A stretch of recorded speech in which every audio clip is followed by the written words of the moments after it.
మీతో చెప్పాను లోకంలో అత్యంత బలమైన ఆయుధం, అత్యంత బలమైన శక్తి స్నేహమే అని.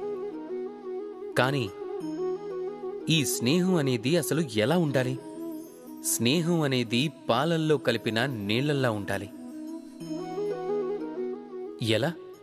పాలల్లో మనం నీళ్లు కలిపినప్పుడు వెంటనే ఆ జలం స్వయంగా పాలలా మారుతుంది. ఆలోచించండి, పాలతో స్నేహం చేయటం వల్ల నీళ్ల విలువ ఎంతగా పెరిగిపోయిందో. కానీ ఈ కథ ఇక్కడే సమాప్తం అవటం లేదు. పాలని మనం వేడి చేసినప్పుడు అప్పుడు జలం తన స్నేహాన్ని నిరూపించుకుంటుంది. జలమే ముందుగా ఆ తాపాన్ని భరిస్తుంది. తన అస్తిత్వాన్ని వదులుకొని మరీ వేడిని సహిస్తుంది, అలా పాలని కాపాడుతుంది.